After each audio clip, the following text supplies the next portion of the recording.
UIC. Freedom the people of me. Hell yeah. Freedom the people of me. Yeah, yeah. Freedom the people of want. Freedom the people of need. Yeah, yeah. Freedom the people of want. Freedom the people of need. Yeah, yeah. Freedom the people of want. Freedom the people of need. Yeah, Yeah. Real man a road. Now bow wolf in a tree grand a road. Now bow down to no demon a road. UIC when you see man a road, me say yeah.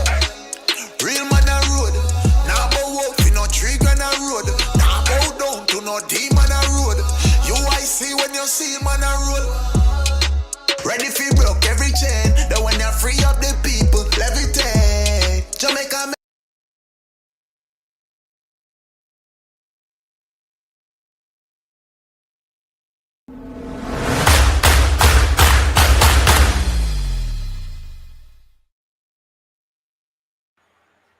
Hello, good evening, everyone, and welcome to another edition of UIC Liberty TV.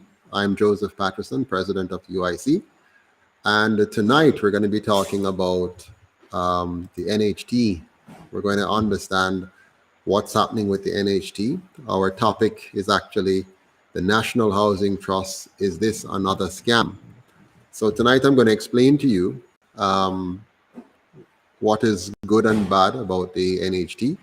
And I'm going to uncover for you a bit of a scam which is going on for many years now in Jamaica called the National Housing Trust. So I hope you are in for some eye-opening information and that you have an open mind, because sometimes many of these government programs, they're designed to be obscure. They're designed to hide from you the reality. Much of it is about optics, it's about appearances, and not so much about really, really helping the Jamaican people. Or it can be that the intentions may have been good by the politician who came up with the idea, but that politician may not fully understand the implications of the idea. And as a result, a well-intended program might turn out to be not so good after all. And it might even be beloved by everybody. And turns out, even though it's beloved, it is not doing what it was intended to do or what they suggested it was supposed to do. So tonight we're going to talk about it. So good night, good evening to all of you, wherever you are in the world today, because Jamaica is a big family. We have Jamaicans in all parts of the world. So to you who are here with me in Jamaica, good night to you, whether you're in Montego Bay on the west or you're on the east side, St. Thomas, Portland, west side, Hanover, north side, St. Anne, south side, St. Elizabeth, wherever you are. A good evening to you and welcome to another edition of our show. So we're going to jump right into it. I'm going to get some help tonight from some of our team members in the background. We're going to bring on the video clips and so on. Big thank you to Douglas Harper for managing all of this for us, and for our ever ready and present treasurer, Naika Williams. Thanks to both of you for helping me out tonight. So let's get into it. The NHT was set up to help the poor access housing. But are the poor being forced into contributing to something they will never benefit from because they will never meet the requirements? Think about it. So yes, the NHG was set up to help the poor, to make sure the poor could have access to housing, but it's also a forced program. So the poor people, in fact, every employee, everybody who gets a paycheck the normal way, a normal paycheck, has to contribute, are forced to contribute into this program called the NHT. That means rich and poor. If you are employed and getting a paycheck, you're going to pay NHT. But could it be that all these poor people are being forced to contribute to something that they will never, ever be able to meet the requirements to access? So in this episode of UIC Liberty TV, I will look at the real purpose of the trust and uncover what's really happening behind the scene, and also look at the UIC's approach to housing and how it will benefit every single Jamaican, not just a few. So we're looking at two things: the housing trust, the National Housing Trust as it operates right now, and the UIC solution, how that will actually benefit every Jamaican, while the NHT only benefits a few. Yes. Please remember to like, comment, share, and subscribe to this channel, and hit the notification bell so that you'll be able to know as soon as we're going live. All right, please. Now, what is the NHT? Well, the NHT was established through an amendment to the NIS Act in 1976. Long time ago, 1976. Its mission is to increase and enhance the stock of available housing in Jamaica, as well as provide financial assistance to the most needy who needs support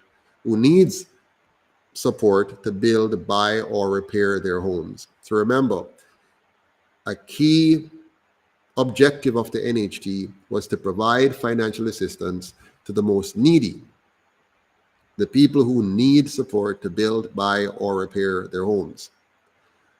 Another mandate is to generate funding for the housing construction sector and promote improved building systems and greater efficiency within the industry. Now that's a bit nebulous. What does that really mean? It is a statutory body, meaning it's a government agency, primarily funded by deductions from employers. Well, it's not really deductions from employers, deductions from employees and self-employed, and contributions from employers, matching or linked to the contributions made by their employees. So it's mandatory. The government says employees must pay this, self-employed persons must pay this, and employers, if they employ people, they must pay this amount.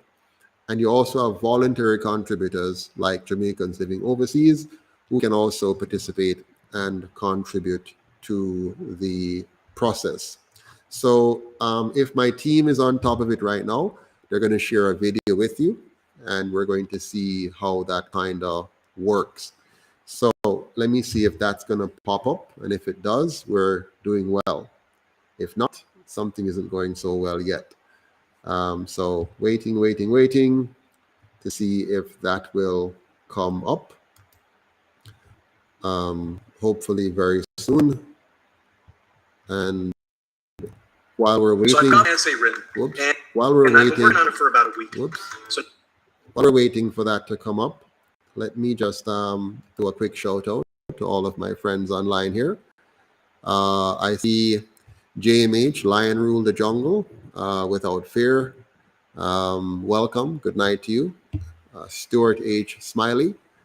I think when these companies pay this NHT to their employees, the government see to it that they get back the monies paid to NHT by making sure the companies get the houses been built by the NHT. I'm not sure about that, Stuart. I've not seen that happening, to be honest with you, but that's something to look into. Alan Scott says that's the current scam on their plan. Yes. And again, everybody like, subscribe, comment, and share, please. Alan Scott says, I am in Coconut Grove, Florida. Okay, great. So now let me see if I can, by any stretch, get to that video for you. Seem to have a problem in the background there. So let me try and see if I can get that. Looks like I might be able to. Let's see. So now I'm going to show you how I use Grammarly to edit. Let's see. Hi, I'm Kylie McDonough Scott. And I'm Rebecca Tola Stevenson. We're two friends and realtors in Kingston, Jamaica. Join us on the Island Realtors podcast as we talk about all things real estate in our island paradise. All right, that's quite working, is it? Ah, here we go. Let me know if you can hear it quite well. Welcome to another episode of the Island Realtors podcast. I'm your host, Rebecca Toller Stevenson, and I'm Kylie McDonough Scott. On today's episode, we would like to put a spotlight on the National Housing Trust. The National Housing Trust was established in 1976. Its mission is to increase the stock of available housing in Jamaica and, most importantly, loans to its contributors for the purchase of land, housing, and also home repairs. Unlike other tax types, you don't like to call it a tax in your talk because that's not what it is. So it's if a you nice savings tool. So if you are working in Jamaica, a portion of your paycheck comes out and goes towards contributing to the National Housing Trust. And if you are someone that you are a business owner or whatever, and you pay taxes, you also contribute to the National Housing Trust. That's correct. Okay. And the employees portion of it is refundable. Okay. So after 7 years, we hold it in trust for 7 years, and in the 8th year, it becomes refundable to the contributor at an interest rate of 2% per annum, actually. Okay, let me check here. Are you guys seeing it? Because I'm seeing a blank screen every now and again on my end. Are you seeing the video that I'm showing?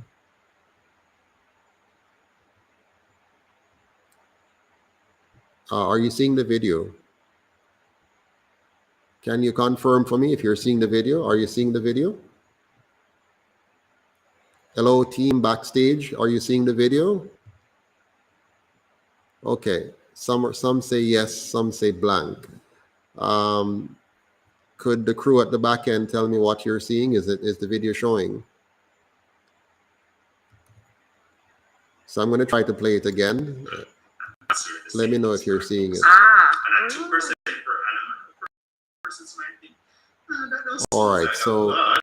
It adds up. Actually, it's more than what you would get at some commercial lands. Every mickle makes a muckle, as we say here in Jamaica. One cocoa full basket.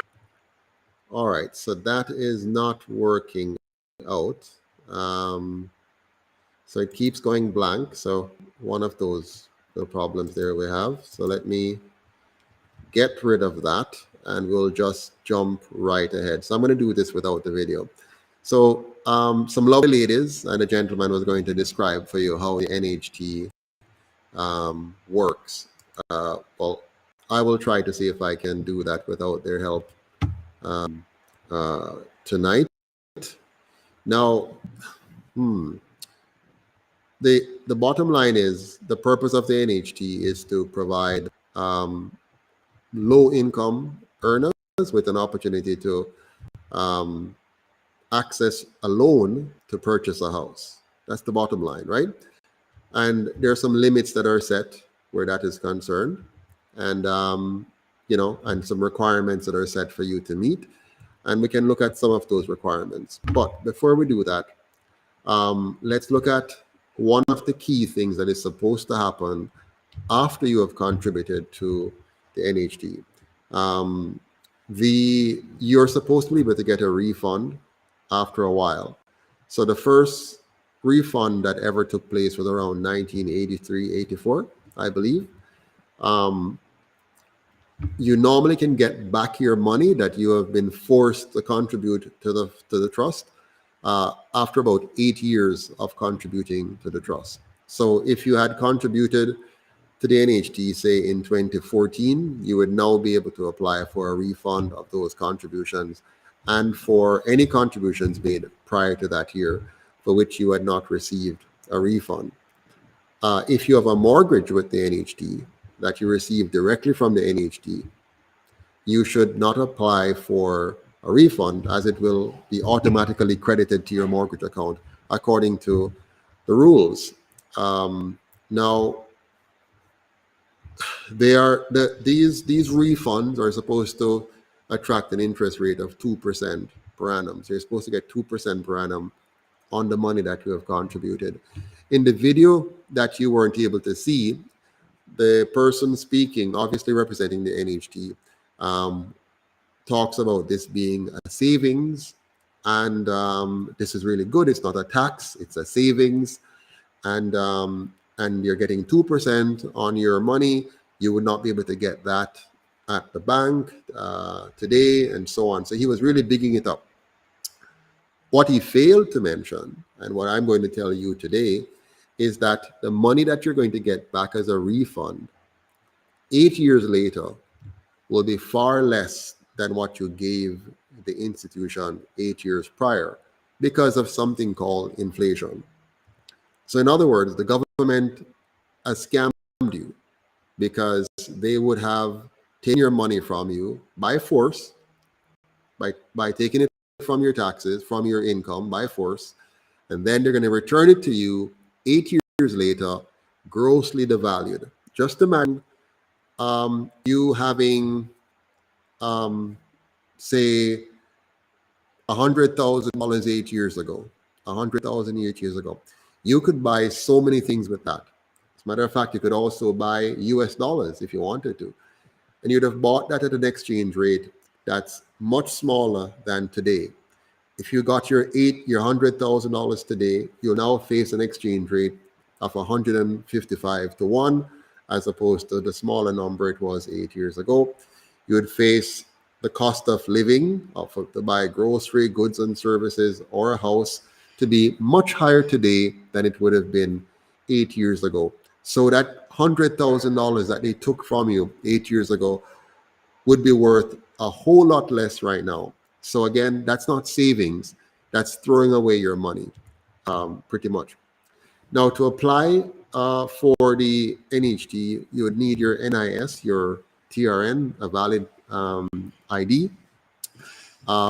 You'd need to give them a list of all the companies you have worked for and all the years when you have worked for each of those companies. Now, that is absolutely ridiculous if you think about it. So over the years, they would have, what is this? Over the years, they would have collected all this money from you.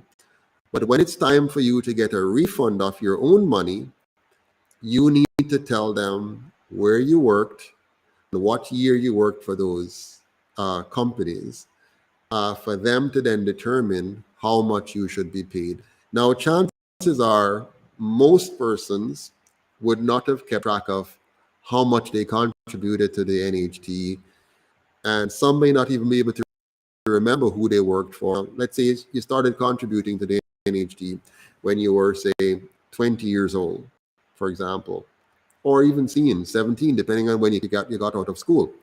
Maybe you worked some summer jobs, whatever it is. But here you are now. You have worked for a number of years, and you want to claim your refund. And now you need to remember who you worked for and when you worked for them, and supply that information to the NHT in order to get back your own money. Now, that's very, very ridiculous if you think about it. Yeah? Very ridiculous. So they're already robbing you by stealing your money, because over the 8 years, your money would have depreciated significantly due to inflation, due to exchange rate. And on top of that, you needed to keep meticulous records of where you worked and when you worked there in order for you to tell them how much money, what periods they owe you money for. Now, you would think any good government would have been able to keep a proper record, a proper database, if they took your money, to know when you gave them that money, where you worked, because all of that is submitted on your SO2 forms and so on. And why is this happening? Somebody is messing with my screen. Yeah, so again, that doesn't make any sense. Now, you can choose for your refund to be paid to any banking institution on the island. Great, that's fine. Who qualifies for a loan? To qualify for an NHE loan, you must be currently contributing to the trust. Again, they call it contributing. No, you're not contributing. You're being forced to pay into the trust. You must have made at least 52 weekly contributions, of which 13 must have been made in the last 26 weeks, just before the date of your application. So you have to be up to date with your contributions, and you must have done so in the last 26 weeks um, um, uh, in order to qualify.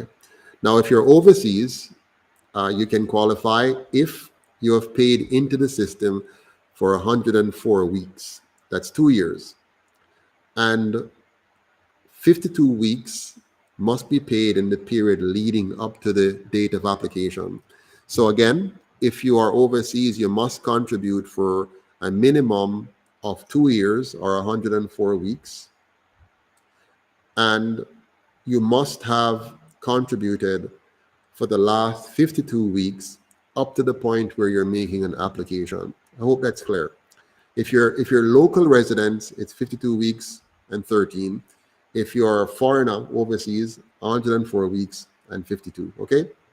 Now, you must have paid up with interest any outstanding contributions due, and you must be between the ages of 18 to 70, and you must be earning an income which allows you to repay the loan. Now, each loan you take will have a different loan limit based on your qualification as a so-called contributor. So in terms of the interest rate you're going to pay on this loan that you're going to borrow, which by the way, it's your own money plus the monies of the other contributors you're borrowing, the interest rate that you're going to pay varies depending on your income. So a person who's making, say, $15,000 per week up to $30,000 per week will pay zero interest according to the schedule that I'm looking at here. If you make over 30,000 but less than 42,100, so up to 42,000, so 30,001 to 42,000.99, you will pay 1% if you're a public sector worker and 2% if you're an other contributor. If you're disabled, it's 0%. Or if you are 55 and older and have contributed straight for 10 years, it's 0%. If you're making more than $42,000 a year, then if you're disabled, it's 2%. If you're 55 and older and contributed for 10 years, it's 2%. If you're a public sector worker, it's 3%. And if you are classified as other contributors, then that would be 4% that you are going to be paying. So for example, if you're a teacher and you're earning, say, $90,000 a month, you can expect to pay about $19,000 a month if you're building on your own land. They'll lend you $6.5 million for that. If you're buying a house on the open market, they will lend you $6.5 million for that. Again, you're going to be paying about 18 or 19,000 a month over, say, 38 years, depending on your age, of course. If you are buying a scheme lot, they will lend you 10.2 million over that 38-year period. Again, depending on your age, it varies. So the older you are, the smaller the number of years you have, and the younger you are, the more years you have. So most mortgages range from 30 years to 40 years, roughly, depending on your age. So if you get a scheme lot, a scheme house, you can get 10.2 million according to the schedule, and you're going to pay about 30,000 a month. If you buy a service lot, this is a lot which has water, electricity, and sewage there, but that's about it. They'll lend you 6.39 million for that. Give you 20 years to pay it off. You pay about $30,000 a month. If it's a house lot, just a blanket lot, nothing else, no sewage, no water there, just a lot. 2.5 million, 20 years to pay it off, $11,000 or $12,000 a month roughly. a solar water heater, they'll lend you some money for that too, $250,000. They also have a renovation loan you can get for renovating. So we will, we can borrow some money to renovate as well. So having said that, you have to fill out a whole heap of paperwork as well to get this thing going. But if you're lucky enough, you might be among, the who get to get one of these housing. I think we have a chart here to show you what's the cost of in Jamaica, just to put it in context for you. Let me see if Douglas can bring that up. Douglas, you want to show the chart for the cost of housing? Let's see if we can show that. Do we have that? Do we have the chart anywhere? All right, I thought we had fixed the problem. So that's not ready yet. So moving right along. Now, what I wanted to show you though, when it comes down to the cost of housing, is that the NHT is lending you roughly, say, 6.5, generally speaking. So if you're going to buy a house in Jamaica,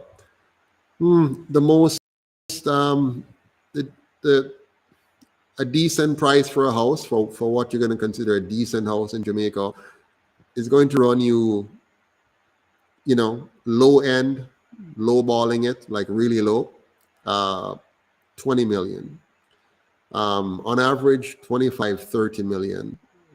So these are big numbers, for you to be able to get a decent house. So if the NHT lends you 6.5 million, then you're going to have to find 14, 15 million more from somewhere else. You'll have the NHT loan, and you'll have the private bank loan to pay.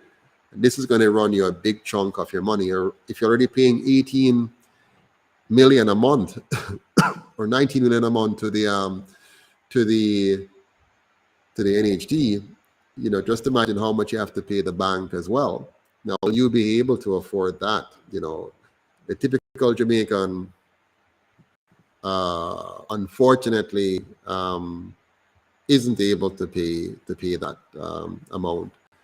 Generally speaking, it's very, very difficult for that to happen. So the bottom line is, housing is kind of out of the reach for most of the people that the NHG is supposed to serve, because even if they borrow the 6.5, that's a far cry from the, let's say, 20 million that they need, plus closing costs. It's not just the price of the house, it's the legal fees and the transfer tax and all of these things that you have to pay to get things complete. Now you might say, okay, maybe you group up with your husband or your wife, so together, husband and wife team can probably get 13 million altogether, and then they have to borrow the rest from a private institution. So that is another alternative. So if you have somebody to pair up with, then you can get to at least 13 million, and then you can work it from there. Again, you're still looking at now, to get the 13 million, you are now looking at paying monthly roughly $40,000 per month for the mortgage with the NHT, and then whatever difference you borrowed from a private bank, you're paying that difference to the bank as well. So serious money is there, right, for people who may be making, what's your annual income that you're going to be paying that from? Now, the government has done something really, really interesting with this thing that we call the NHT. Remember, this trust fund, this trust was set up as a trust with a very specific purpose, and that purpose was low-income housing. For some reason, over time, the trust kind of lost its mandate and drifted away from just focusing on low-income housing to becoming a profit-making entity. So it's not trying to simply provide housing for the poor. It now found a way to make a lot of money from the poor, a lot of money which can be used to pay a lot of staff and some expensive ways of operating. And on top of that, the government found out that they too can draw money from the fund for other purposes to fund what I call corruption and waste and mismanagement. And you see this, if you go back to 2013, as part of an IMF deal, the then PNP government agreed to take or steal 11.4 billion every year for the next 4 years from the fund. 11.4 billion. Now, this could have been money that is used to provide low-income housing. Remember, this money in the fund is built on the backs of the Jamaican people, right? The employees working very hard and not able to get that money in their own hands to spend as they see fit, but rather it was taken from them by force by the government in a trust fund, saying we're taking this money from you so we can help you to get a house. And instead, the PNP government in 2013 made a deal with their colonial masters, the IMF, that they're going to take $11.4 billion every year for the next 4 years. After the event, they then passed legislation to legitimize the Criminal Act. So they stole the money, and then they brought legislation into being to say, oh, it was okay for us to do this, all right? Then in 2017, the JLP government, who criticized the PNP government when they were in opposition, they said, oh, you're wicked, you should not have done this, you're bad, you're breaking the trust, you're not using the trust properly. And they really took the PNP to task, just like how the PNP is now taking the JLP to task for its bad deeds. In the same way, the JLP took the PNP to task for its bad deeds and say, if we were in power, we would never do this. Well, when the JLP came into government, they too continued the 11.4 billion raid on the NHT to support what they call tax reform and debt payments. They carried this on right until March 31st, 2021. So they fully carried through the same horrible theft of the PNP. The JLP also carried on the same theft that they criticized when they were in opposition. You see, you cannot trust them. You cannot trust either of them when they're in opposition to do anything that they tell you that they're going to do. Now, in December of 2020, before the monies from the last raid was finished, the government again, the JLP government again, sought to take another $57 billion. Notice they're now going up from $11.4 billion. They're going over 4 years it was. Yeah. They now said, we want to take another $57 billion over 5 years to help cushion the economic fallout from the pandemic, they say. Now remember, the trust fund is a trust fund is a trust fund.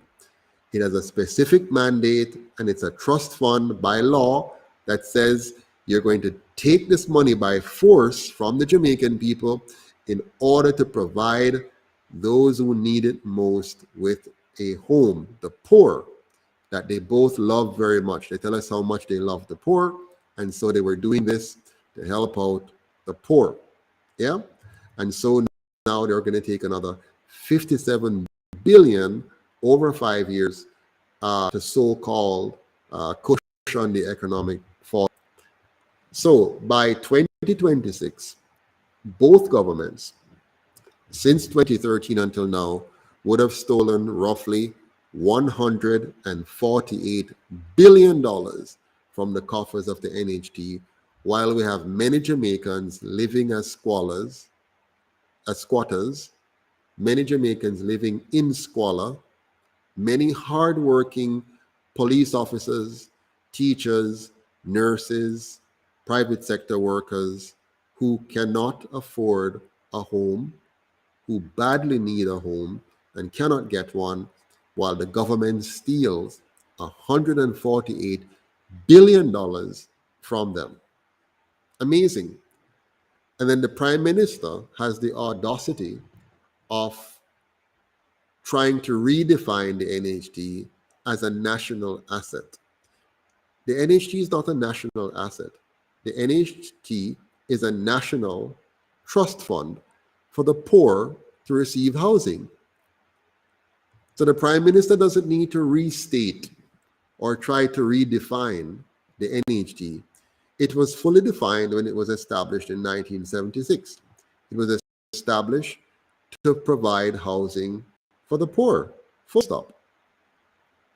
And the Prime Minister is now trying to brainwash us into redefining the mission of the NHT and calling it a national asset. It's not a national asset. It's not a fund for the government to raid at will, to do what it wants to do, and to cover up the cost of its corruption and waste. No, the NHT is there to provide housing to the poor.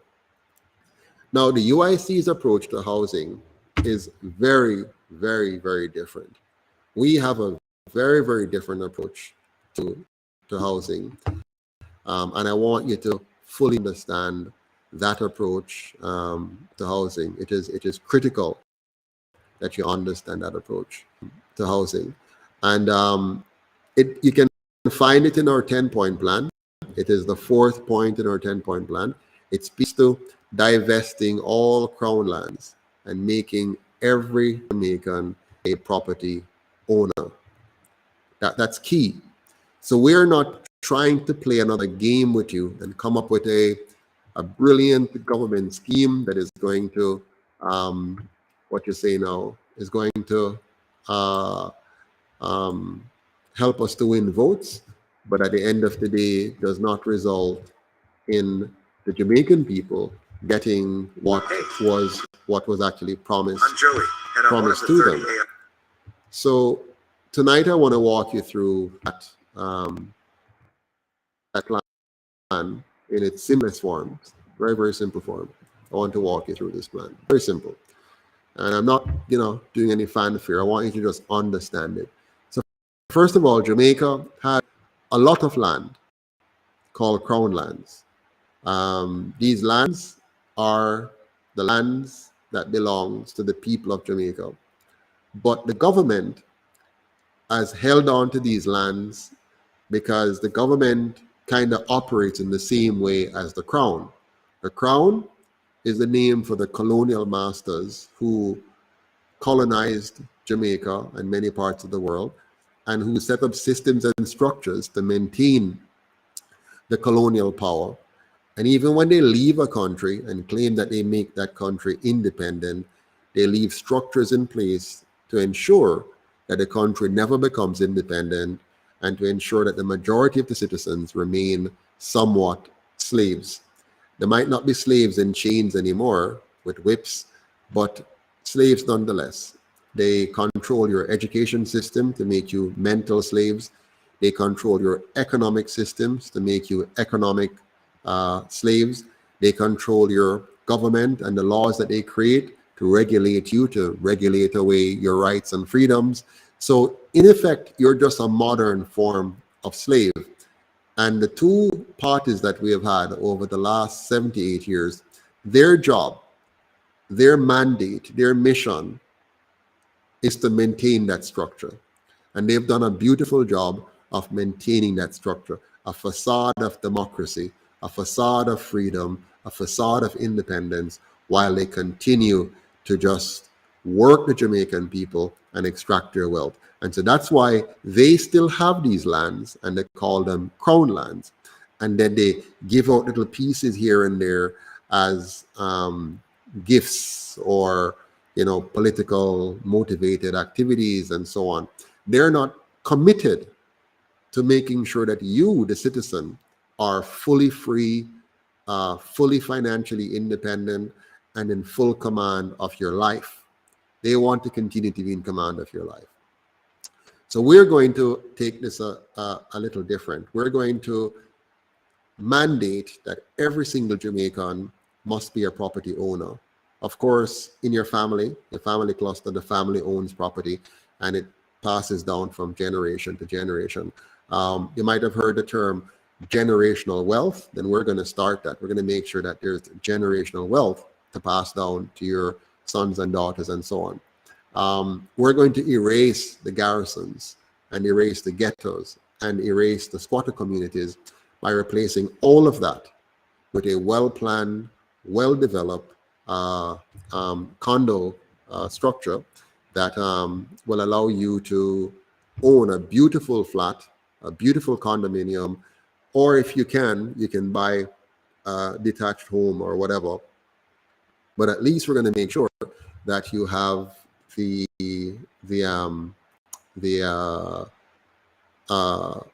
a home that you can call your own, something that you own properly, free and clear from government. Yeah. So let's take a look now at I want to take a look at Singapore. You know, I love Singapore. I love Singapore gone to bed, because their leader, the founder, the founding father, Lee Kuan Yew, and those who worked with him to form the first government when they got independence in 1965, and for the next 30 years after that, they did a phenomenal job of really making the Singaporean people a free people. Yeah. So I want to look at, what they've done. It's a great example. They have been able to bring home ownership in Singapore up to 92%. And not just home ownership, but a quality home, a decent home, a lovely home, a home that the owners can be proud of. And they have been able to eliminate squatting and ghettos and of course, no garrisons. Okay. So my team says the Singapore video is ready. So let me see if they can play that for us. Go right ahead. Let me see. Can we see the Singapore video?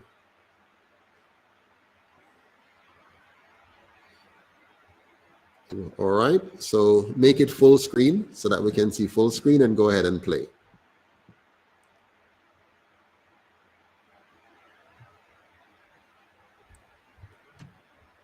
Okay.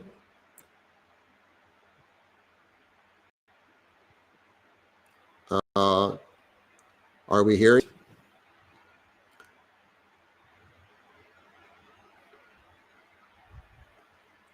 Are we hearing it?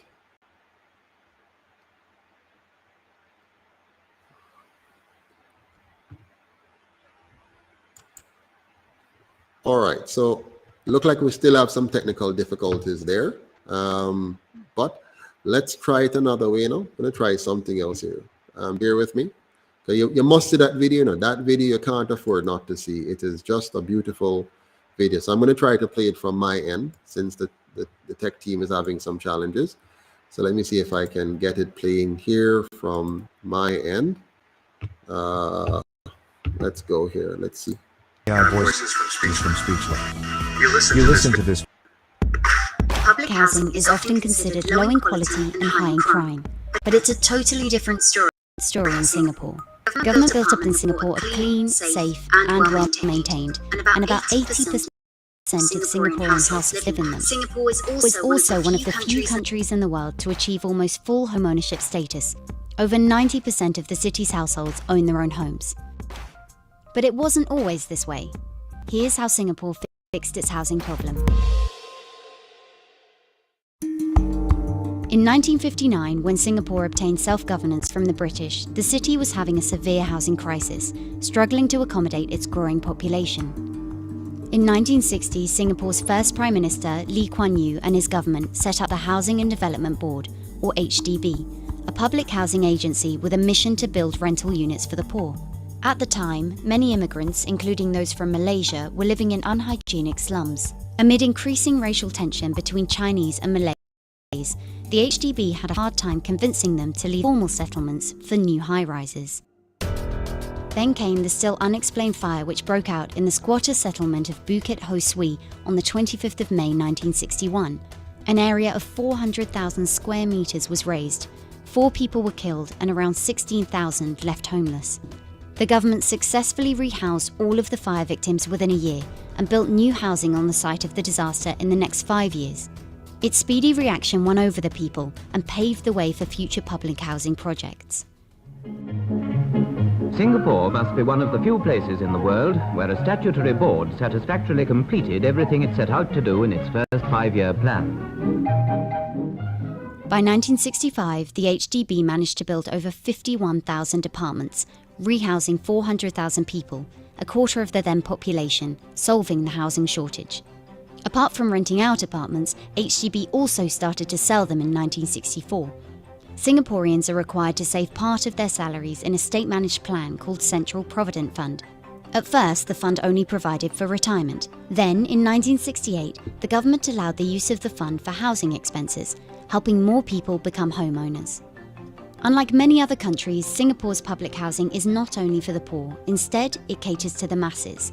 Citizens within certain income ceilings can buy various types of property, from basic 2-room apartments to upmarket units in condominiums with a swimming pool and a gym. Their prices are usually 20 to 30% cheaper than those in the private market. But you've got to apply and order the apartment first, then wait several years for it to be built. Also, you can't sell it until you finish the 5-year minimum occupation period. Today, HDB has planned, designed over 1 million apartments spreading over the city-state.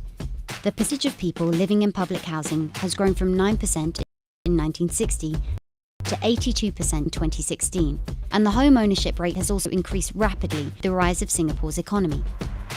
Singapore's public housing is considered as one of the worst, but some see it as a way of social control. For instance, quotas ensure a mix of Chinese, Indians and Malays in each HDB block, aiming to carefully integrate ethnic groups and prevent the formation of a volatile racial enclave. But still, a mighty agency with effective policies and strong political will has fixed Singapore's housing crisis and improved the lives of millions. So there you have it. What Singapore did, which we could have done, and we could have at least copied them. We could have done this in they started this in 1965, 67, 66, 67. We could have just copied it if we wanted to. What they did, they made sure that what they call the contributions towards housing, first they started it for pension. So they created a pension fund that everybody contributed to, and it made sure that your seniors were okay, a real pension fund, not a plaything, not a joke, a real fund. And then they expanded the fund to deal with providing housing. So they removed housing from being primarily an opportunity for investment and speculations and so on, to really being housing, to provide housing for their citizens. They then create a formula whereby it doesn't matter what your income level is, you will be given a mortgage that is no more than roughly 25% of your income. And then they will put a mix of homes together. So 5 bedrooms with 3 bedrooms, with 2 bedrooms, with 1 bedrooms mixed in. And then they mixed in the people. So you don't have, a whole set of poor people house and a set of rich people house. You have a mix. So what happened is nobody's really poor or rich. The housing is high quality for everybody. And you're paying based on your ability to pay. And the fund create a scale, an economy, an economic scale that allows you to provide for all the participants, which is pretty much the entire nation. The way they built these condos also was critical. They built them for you to enjoy life. They didn't just put up some boxes. They didn't just put something up to say, here's a house. They built it with the right kind of lighting and airflow and surroundings to make sure it's appealing. They put in public parks, libraries, community centers, all the facilities to make the place very meaningful and rich for all the occupants. And they make sure it's racially diverse, because Singapore, they had racial problems bigger than Jamaica's, the Malays, the Chinese, the Indians, and others fighting each other. So the government had to be very, very keen on properly balancing the demographics, balancing the racial issues, and balancing the income diversity issues, so that their housing developments were not projects, were not low-income housing. It was simply housing that was affordable to all Singaporeans. And in the end, they ended up with the world's best housing solutions and 92% home ownership. So the UIC will be following a similar model that will get the vast majority of Jamaicans into owning a home rapidly. So when we're elected, you're talking about moving from roughly 40, 50, 60% home ownership now, and many of those homes are not in good repair either, to having a 98% home ownership rate. That's what we're striving for. Our policy includes not only building these beautiful condos, but also renovations for existing homes and completions of unfinished homes that dots the entire landscape of Jamaica.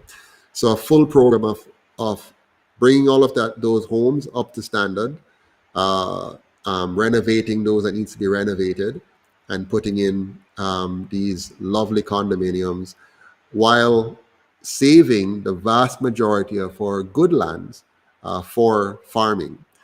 And then we're going to borrow and build on what we learned from the Netherlands. They're the second largest producer of food, even though they're a small country in Europe. We are going to become the largest supplier of organic foods to the rest of the world. So we're going to make organic farming our, economic advantage, our strategic advantage as a nation. So we're going to build on that and use up now the vast majority of our lands to put in massive organic farms. And the way we're going to make sure that all Jamaicans become a property owner is not only the house that you're going to get as a family out of it, you're also going to get shares in all of these organic farms that we're going to have. So every Jamaican, once you're a Jamaican, you are entitled to shares in these organic farms as a landowner, because you're now the owner of the land. So we're going to shift away from crown lands to the land of the people. The lands belong to you, the people, and we're going to give you individual shares that you'll receive a dividend from those massive, well-run, high technology-driven organic farms. So we're going to have some really, really high-class farming production across the country. It's going to be amazing, and you will receive the profits from that. It's like a country which has oil, an oil-rich country. They don't cut up all of the oil wells and give to each of the citizens, because that would be very unprofitable. It would be subsistence oil drilling. It would be very inefficient. It would be very ineffective. But if you have massive oil companies set up to drill those oil and then sell it and then give dividends to the people, that's more efficient. So we're going to do the same thing with farming. We're going to have massive farms across the country. So those of us who want to engage in farming, those of us who want to do the real work of farming can do that. Not all of us want to do that. So those who don't want to do that will be able to do something else. But they're going to get their dividends coming to them for being an owner in this. Plus, they're going to have a really nice condo, 1 bedroom, 2 bedroom. And as you go through life, you can upscale or downscale. You can sell your condo.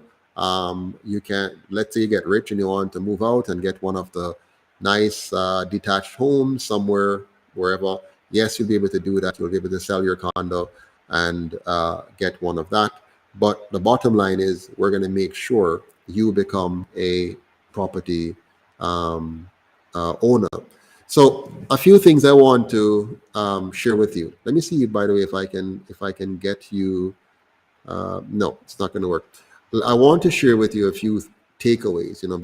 Before we close off on this session. Number one, the way the current NHD system works, only about 25% of contributors are benefiting from the scheme right now. So roughly 75% are not benefiting. So the UIC system fixes that. We're going to give 100% the benefit if they want it. A person may not want it, that's fine, but we're going to give 100%. So every single Jamaican will become a property owner through the method I just described, and every family will have a unit built for them, and we have a funding mechanism for that I'm going to explain to you in a bit. Employees currently are being forced to contribute, but 75% will never qualify because of the way they set the formula. So the current formula discriminates against the poor. So if you're poor, you're out of it. They will take your money, but you'll never benefit. The UIC is going to correct that. Currently, the trust fund, as you know, as I said earlier on, is being violated by the trustees and by the government. They're even building very expensive houses, like the Rootman property, very expensive houses, which that's not what the fund was supposed to do. It was supposed to provide housing for the poor. So they're violating the trust. And the government is also raiding the trust of its profits, which is theft, right? They're stealing from the poor, the very poor that they love. They're stealing from the poor. And why are they stealing from the poor? Because the corruption of government is costly. So when the government is engaged in corruption and waste, because government is very inefficient, so they're very wasteful, then they just simply take the money that they stole from the poor and use it to cover the gaps, and the IMF sign-offs on that, right? So we're going to fix that.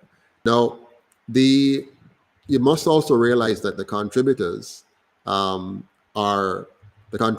are borrowing their own money at interest, and they're doing so to buy overpriced boxes. If you see some of the little boxes that you're setting up and saying, here's the box for you to buy, and you're going to spend 30 to 40 years paying off for that little box based on the high price for the box and your low income that you have. So low income, high price, and you have 30 years to pay off that box using your own money at interest in some cases, right? So that can't be right, because those boxes are not supposed to be as expensive as they have made them out to be. The Ruthven Towers building was a gross misallocation of funds and a direct competition with the well-served upper income market. So why would they do that? Why would the NHD engage in using your money, poor people's money, to build these very expensive homes that they know no poor person would qualify for? Well, it's simple. I believe it was a way to fund a private developer and make him or her or them billions of dollars. So by the NHD underwriting this, it allows this person or group of persons to be able to do this big, massive investment and then sell it and then make a big profit off the backs of the poor Jamaicans who the government has forcibly caused to contribute to this fund from which they will never, ever benefit. So there you have it, right? The government stealing from the poor that they say they love. There should be no crown lands, as I said before. So we're going to completely do away with that. All Jamaicans should be property owners by right.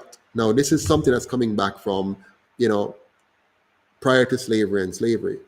When they freed the slaves, so to speak, in 1838, we never get nothing. Our foreparents who were slaves, all we got was freedom, and not true freedom, because they never restored to us what they stole from us. So the land And the labor that they stole from us, we never got that back. They just simply say, you're now free to go. And you're free to go where? You're free to go and beg your former slave master a job. And you never got any land, and you never got any money, and you never got any education, and you never got back what they stole from your parents and grandparents and from the slaves at the time. So the lands in Jamaica belongs to the people of Jamaica. It is your land. It is my land. It's not the government's land. It's not their lands to give to whomever they choose. It's not their lands to give to bauxite companies to extract. It's not their lands to give to a Chinese company to build roads and then charge you toll forever. It's not their land. It is your land. It is my land. And so now we have to take back that land. And the UIC is going to lead a charge to take back all of that land, kick out the bauxite companies, take back our roads, get rid of the tolls, and give the Jamaican people, every Jamaican, an equal opportunity to own a property and to be a shareholder in a massive organic farming enterprise that will make Jamaica the organic food capital of the world. As in Singapore, you shouldn't have to pay more than 25% of your income for housing. Today, most of you who have a mortgage are paying upwards of 50 to 70% of your income to cover housing costs, which is deplorable. Lee Kuan Yew, Singapore, were very smart. He really cared about his people, and so he made sure that the structure that he set up capped it at around 25% of your income is going into housing. So you have 75% to spend on the other things that are important to you. Very smart arrangement. You cannot have a situation where the average situation is most persons have to pay 50% or more of their income on housing costs. The UIC will build high quality, affordable condos to bring home ownership up from roughly 40, 50, 60% to 98%. We're going to get the housing ownership rate up to 98% or more by improving on the very successful Singaporean model, which achieved 92% home ownership in their country. In our case, you will own your home outright. So while they have a leasing mechanism, a 99-year leasing mechanism, we're going to have a 100% free and clear home ownership for our people. This is very important to know, and I'll tell you more. The UIC will do away with property tax as part of this deal so that you will really own your home or own your land free and clear from the government. You should never have a situation where the government can kick you off your land. Never. Or kick you out of your home because you're too old and you can't pay your property tax, or you fall down on your luck and you can't pay your property tax. No. So we're going to do away with the property tax altogether. There'll be no more property tax. Property tax is evil, if you think about it. When you are paying property tax, it means you're a tenant on your property. So it's not yours, it belongs to the government forever. So as you get older, your income level normally starts to come down as you get older. Normally, right? So you're getting older, you can't earn anymore at your peak, you start to decline. You know how stressful it is when you have to, in your old age, be thinking about finding money to pay property tax? That's super stressful. Super.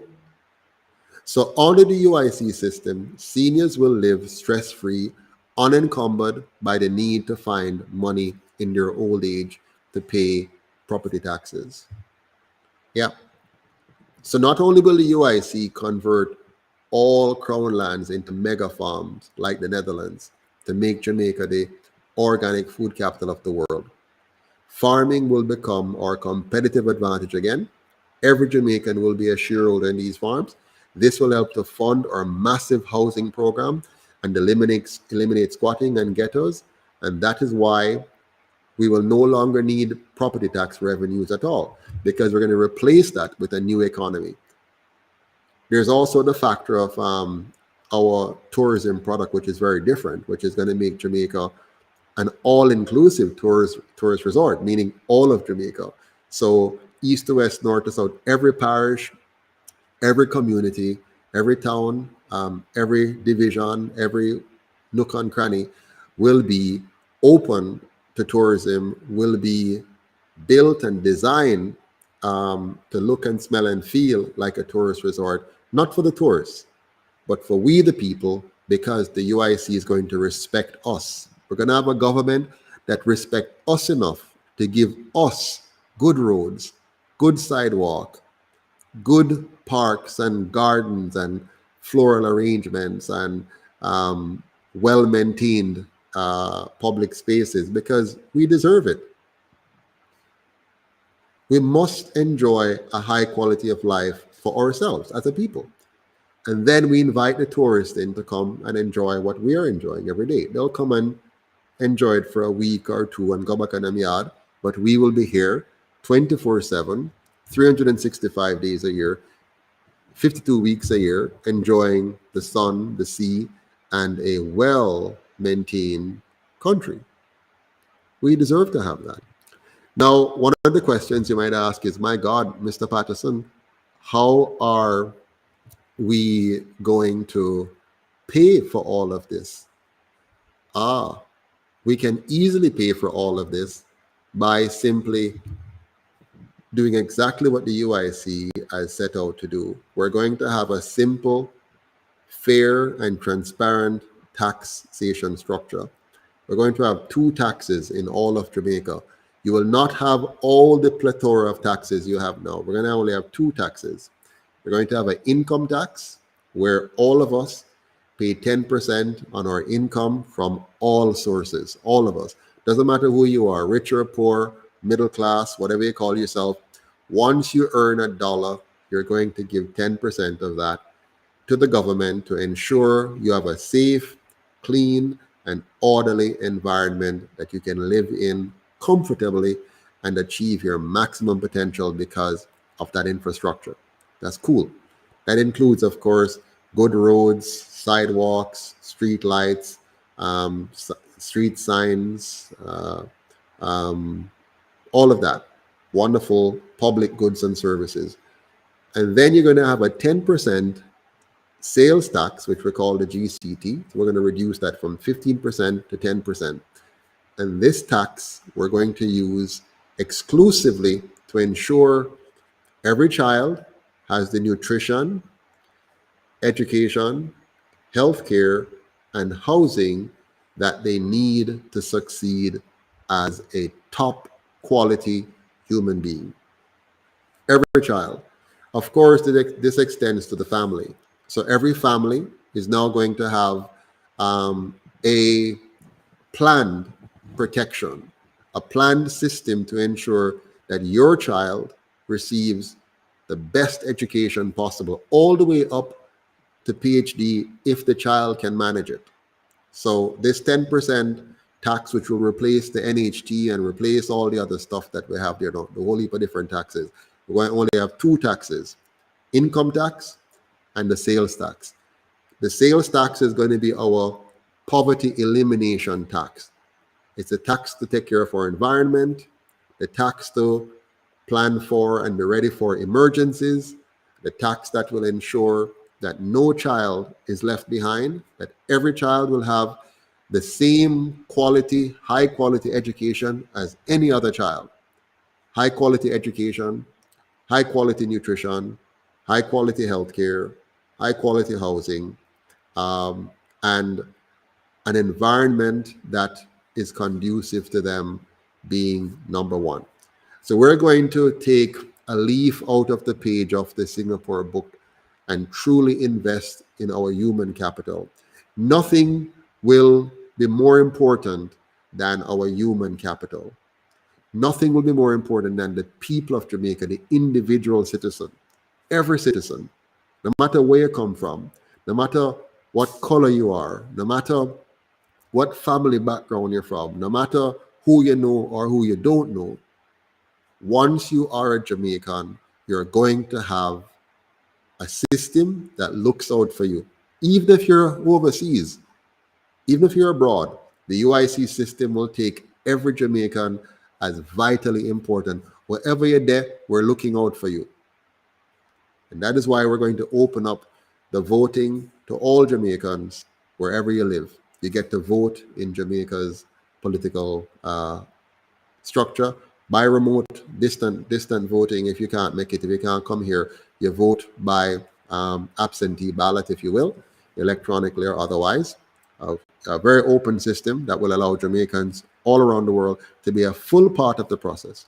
And in our electoral process, we're going to not only allow, as it is now, colonial countries, people living in colonial countries to run. No, you must be a Jamaican to run, but you don't have to have always lived in Jamaica or live in Jamaica. We want to open it up. We also want to make sure that the ministers of government, we only have subject matter expert, not politicians. So you must be a person who is qualified and competent to serve in that capacity. And it doesn't matter where you're there, we can come and ask you to come back to Jamaica. So you're in Egypt, you can come back. You're in Africa, you can come back. You're in America, you can come back. You're in Cuba, you can come back. You're in Australia, you can come back. So we want to find the best and brightest Jamaicans around the world and bring them back to come serve as education minister, healthcare minister, minister of public works, whatever it is. We want the best of us, and we find the best of us and bring them back. We want to make sure that if you, wherever you are overseas, and you want to come back to Jamaica, you can come back 100% duty free. So you pay nothing, no duty at all. You can bring everything in your house. You can bring your car, new or old. You can bring your tools, your equipment, your furniture, anything that you can bring with you. You can bring it back here free of charge, duty free, and you come in and we'll spread out the red carpet for you and say, welcome home, because we want you here. So we're going to make sure that you know that Jamaica is your home. And whenever you're ready to come back, we want you here. We want you to bring all of that knowledge and skills and competencies that you have developed overseas and bring that here and contribute that to the building of a new and better Jamaica. So we're going to open up all positions to you. Whatever position is here, it will be as much open to you as it is open to a Jamaican who has never left our shores. Why? A big part of it is that many of you who are overseas, you never left here willingly. You left here as an economic refugee because your government has made life so unbearable for most of us here that you had to run away. If you were going to achieve your full potential, you had to run away. That's why our teachers are leaving. They don't want to leave, but they have to leave because they can't afford a house, they can't afford a car, they can't afford a full basket of grocery, they can't afford to send their children to school, they don't see a hope for themselves, they don't see a future, and so because of that, they had to leave. So let's not punish them twice by telling them, say, because you left, you can't participate. No. And many are participating. Many who have left here have been paying for cousins, aunts, uncles, nieces, mother, father, brother, sister, grandmother, grandfather, by sending billions of dollars in remittances back here. So you deserve to vote. You deserve to be able to take up any public office at all. Yeah? You deserve to be treated like any other Jamaican, whether you have citizenship in France or Italy or America or Belgium or Grenada or Barbados. It doesn't matter. Once you are a Jamaican and you wish to maintain your Jamaican citizenship, we are going to treat you no different from any other Jamaican. And we're going to make sure that you know that your government has your back.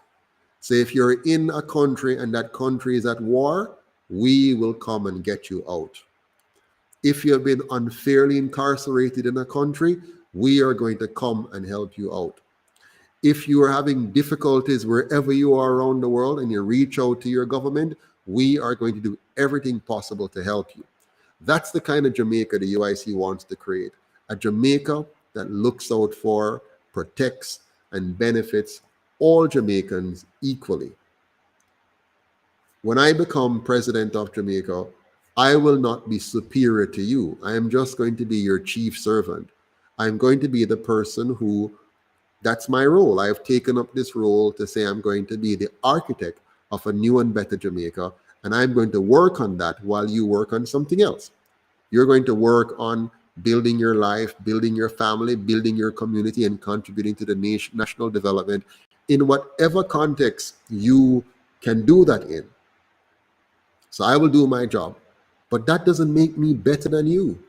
So I don't want no more security than you. Yes, I will be forced to for some reasons, but I don't want to have more security than you. I want the entire country to be secure. I want the kind of security that Singapore enjoys, and even better, where you don't have to hide behind burglar bars.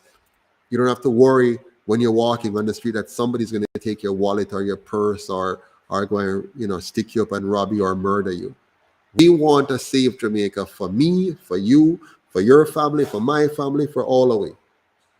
And so that's what we're going to work on. A new and better Jamaica. We call it a non-partisan constitutional republic. And why do we call it that? Because the Jamaica we're going to create is not going to be a democracy. We don't want a mob rule where the majority decide what is best for all of us. No. We want a republic that protects the rights of every citizen, regardless of whether they're in the minority or the majority. So what that means? It means that in the new Jamaica, every single citizen will have a right to their life, to their liberty, and to their property, to do with it as they see fit, as long as they do not use force or fraud to violate the life, liberty, or property rights of any other persons. Even a child will understand that system of laws, that system of justice, that system of equity. It is this new way of thinking and living where we learn not to expect that others must give us things and we must become dependent and become, entitled. No. We will all learn that all of us have to work and earn by trading value for value with each other. That's the Jamaica we're going to create. And so this wonderful idea called the NHT, which has proven to be not as good as the idea, we're going to scrap that. And what we're going to have instead is a respect for your right to be a property owner, full stop. And then we're going to set about ensuring every single Jamaican has their name on a title. It will be family-based, it will be intergenerational, and it will be financed by a structure that allows it to be financed by the productivity and effort of all Jamaicans. We're going to shrink the size of government, increase the impact of government by making sure it does what it should do, and ensure that you as a citizen do what you should do. We're going to make sure the police service works, make sure the army protects our borders, make sure that the education system really produces productive individuals, make sure that the healthcare system is not just one that peddles pharmaceutical products, but teaches you and helps you to heal yourself using our natural herbs and remedies that we've been losing track of over the years. We're going to bring that back for you to understand your body, understand nature, understand the organic stuff that God has given us to heal ourselves, understand how what we eat affects our bodies, understand how to drink properly, how to sleep properly, how to exercise properly, how to maintain a good, healthy constitution, not simply waiting to get sick, live bad, get sick, and then go sitting in a hospital and get whole heap of medication. No. We want to lift our people up. Jamaica must become the health capital of the world, where we're healthy, because our government engages in teaching us not to depend on importation of pharmaceuticals, but to depend on us building a good, healthy environment. The food we grow, the way we grow it, the food we eat, how we eat it, the activities we do, how we engage in them to make us strong and healthy, and pass this on for generation and challenge the ideas that the rest of the world brings to us. Don't just accept them. Don't just take foolishness because we need them to give us loans and grants. Stop becoming dependent on loans and grants. Let us build an economy that is based on true money, real money, not fiat or fake money, but real money. Money that will stand up because it is backed by our productivity. So we have to take ourselves out of any monetary schemes that make us dependent on another nation. Marcus Garvey said it well. Any leadership that leads the people to depend on another race is a leadership that will lead you into slavery. So we have to reconsider our engagement with the world, how we want to do this, and question these things. Don't just take them, don't just lap them up. Nobody must just come and tell us, say, okay, you must become confused about your gender, or you must become confused about what a family is. No, we can make those decisions ourselves. No government must impose this on us, local or foreign. We, the people, must be empowered and free to make our own personal and family choices, with government serving its purpose, which is to protect our right to do so. Protect our right to choose, our right to speak, our right to move, our right to associate, our right to trade value for value with each other, and not have government interfere with those rights. They should not be passing laws to say this plant is illegal. How can any government make ganja illegal? Or that's foolishness. It's a plant. God gave it to us. So it must be free for you and me to plant it, process it, and sell it without any government criminalizing us for doing so. I may not want to use it or want to grow it or sell it. That's my choice. But that doesn't mean I should stop you from doing it because I don't like what you like.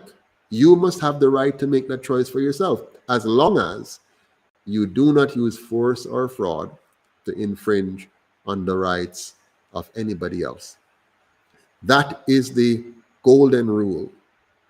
The golden rule, the standard by which our government shall be built, is that you have the absolute right to your life, your liberty, and your property, provided you do not use force or fraud to infringe on the life, liberty, or property of anyone else. And your government is going to make sure that those rights are protected and that every child has the education they need to think clearly, rationally, from cause to effect, and has the competences to create, innovate, design, and build, and not just be exam passers coming out looking for a job. So my friends, we have a lot of work to do. We have a lot of work to do, and it begins with you and I deciding that we have had enough of this old colonial, Eurocentric waste of our time, waste of our money, waste of our energy. It's time for us to say enough is enough. Get rid of those two colonial parties and move on with a new, free and fair economy, a Republic of Jamaica, a country where your individual sovereignty is protected and your individual responsibility is demanded. And together we build an economy that is built on trust, fairness, and freedom. Very important. And so, what can you do now? Having heard all of that, what is your next step? Each and every one of you here tonight, please make sure that you like this live, share it, write a comment, tell me what you like or don't like about it, and subscribe to the Liberty TV channel so that you can always be Be reminded that we have a program so you can hear it and participate in it. Tell your family, tell your friends. Remember, we're not on mainstream media. They don't want this to be on mainstream, so they have blocked us. So it's not on mainstream media. You're not going to hear it there, right? They block it. If I go on, it's for them to ridicule me, so they're not going to do it. So everyone, like, share, comment, subscribe. Like, share, comment, subscribe. And tell all your family and friends. Tell everybody. Tune into UIC Liberty TV. Let us get together. Go to the website. Sign up tonight as a member. Let us know that you care. So far, we have over 3,000 members. Go on and hit the what do you call it now? The subscription button, or join, be a member, a supporter, or a donor, and say, yeah, man, I'm a part of this. I want to build this new Jamaica. And then click the volunteer button and say, I want to volunteer to do this or that, whatever it is you want to do, and donate. We will not take any money from the PSOJ oligarchy if they want to control the vision, mission, values, objectives, or policies of the UIC. Our policies are set in stone. They're unchangeable. The core policies, unchangeable. So nobody can come and donate money and tell us to change our policies. They're unchangeable, the core policies. And so they're not going to fund us because they don't want these kind of policies. They're going to fund the other two because they like what they're doing. So if you want a different set of policies, if you want what the UIC is offering, then you have to come and help us to make that happen. Join, donate, volunteer, share, and get everybody together. All right. Were there any questions? My team in the background, any questions I needed to answer tonight before I go? Let me know, please. Any questions?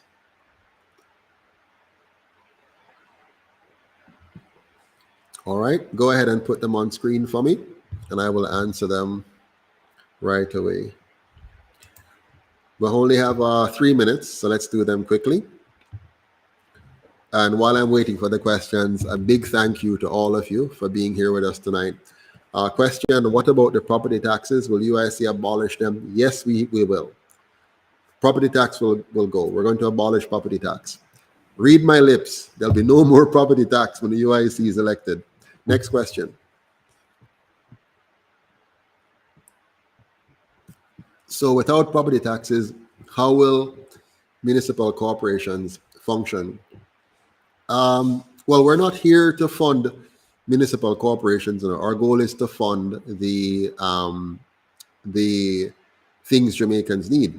Now, Jamaica is a very small island, relatively speaking, right? We're 15 times the size of Singapore. We do not need a big government. What we need is an effective government. So municipalities do a whole heap of stuff which they don't need to be doing. So what we're going to do, we're going to make sure it's very simple. Every single community must have good roads. Every single community must have street sidewalks, street lights, fixed addresses for all the citizens, street signs, playgrounds, parks, a community center with a digital library. So we don't need to spend billions of dollars of people sitting in rooms talking about this all the time. Let's just do it. So we're going to just do it. We're going to make sure that every community has what it should have, and not have people, politicians, getting up and talking every day and walking around every day and costing us money every day and occupying offices every day. We're going to shrink the size of government and spend that money on the people. So shrink the size, save the money, and spend it on the people. So the people get roads, street signs, sidewalks, street lights, playgrounds, parks, good markets, good hospitals, good schools, and we don't need to spend millions having council meetings over and over. Damien says, I don't understand the ganja position. It's very simple, Damien. We're going to decriminalize ganja and make sure that it's free for people to cultivate, process, and sell at will, like any other product. You won't be able to use force or fraud, but you'll be able to ganja will not be an illegal item anymore. In a UIC Jamaica, ganja will not be illegal. You can process, plant, grow any amount of it you want and export any amount of it you want without the government giving you a hard time. There'll be no more illegality surrounding ganja. It will be like any other plant that you can go and plant and sell. All right, please explain how land home ownership builds equity and generational wealth. Please explain how land home ownership builds equity and generational wealth. Well, the truth is land and home ownership does not build anything. A land is just a piece of land and a home is just a home. And the question is whether or not you are going to use that land productively and whether or not the home is going to be maintained properly for your enjoyment. Land and homes, for example, home ownership is not supposed to be, we don't want to make that an area for you to look at as an investment for making money. We want to make sure every Jamaican just has a house, somewhere to live that is clean and decent and beautiful and really nice to live in and enjoy while you spend your energy now producing a product or service that you sell to other people, locally or internationally. And of course, once you have the protection of home and the security of home, you can focus on other things. There are basic things we all need, food, shelter, clothing. You have those basic things in place. You can now do other things. Yeah. Next question. Hope I didn't miss the point. Next question.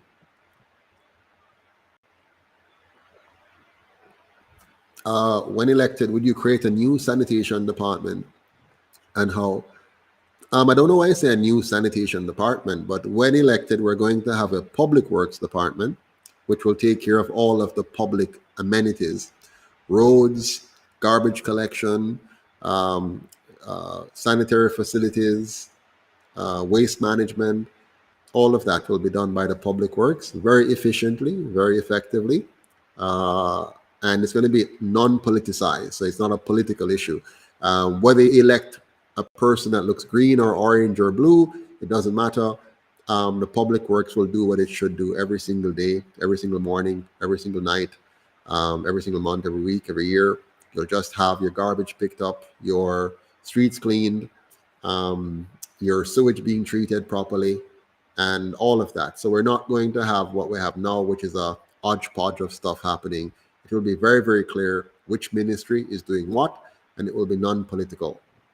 Next question. So you will release the people locked up for weed? Absolutely. Everybody who has been incarcerated and charged for possession of, trading, whatever they were locked up for weed, as long as they weren't using force or fraud, violence to do anything, as long as they're not, if it's simply because they planted, produced, or tried to trade ganja, they will be released from prison, absolutely. And of course, because of the trauma, they will need help to be reassociated in society, because that's quite traumatic what they've gone through. Any other questions? My question is, how your party deal with PSOJ, oligarchy, deep state? That's definitely against our agenda. Well, what we're going to do when it comes on to all of those parties that you have mentioned is we're going to be quite diplomatic. So for example, in the new Jamaica, the way we're going to design it, you'll no longer have a PSOJ oligarchy, because an oligarchy is a group that controls the government from behind the scenes. But our new model of governance will remove the capacity for the oligarchy to succeed. They won't have any basis anymore to be able to control the state. Yes, next question. Are you going to reclaim or divest national assets such as the airport? All right, so when we talk about national assets, we have to be careful. the national assets are things that should be owned publicly. So, for example, there are lands that we must hold in common. For example, the certain pieces of our ecology, forestry and so on, that we need to preserve those collectively. So those collective things we'll own. But let's say an airport or an airline or whatever, those things can be held privately as long as they're not being used against the national interest. But wherever feasible and possible, we'll make sure that all public goods are owned by the state on behalf of the people and are managed as such. So it must be cost effective, efficient, and not be used as a means to extract money from taxpayers to benefit a few. So you have to be careful there. Next question. Could a sales tax rate of 8.75% work under the UIC system? It could work, but it would be less than 10%, which means it would constrain us. The 10% was precisely selected to provide the revenues needed to do the job that we need to do. Now, over time, that rate can be reduced as we eliminate poverty and raise the standard like they've done in Singapore. Then you can cut the rate. All right, thank you all very much for the Maroons. Wow, that's a very big question on the Maroons.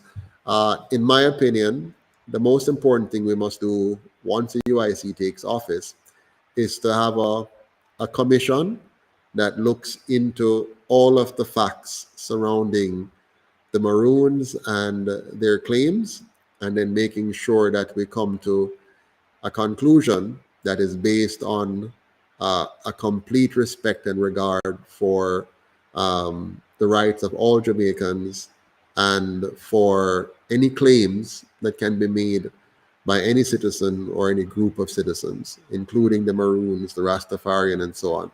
So we're going to be focused on equity and fairness and honoring any commitments that should be honored based on the historical context around it. I couldn't give you a definitive answer now because we don't know what that kind of inquiry and commission would produce, but definitely would have to have a commission of inquiry to get to the bottom of it very transparently, get all the facts out so every Jamaican understand what it means to be a Maroon, what it means to have a community in Jamaica called Maroons, what are the historical contexts, the historical facts, and then we reach a conclusion on the matter that benefits all concerned. All right. Okay. All right. Any other? Well, that's it. Thank you all very much. Have a good night. Sorry for the hiccups earlier. Remember, like, share, and subscribe, and see you again tomorrow. All the best.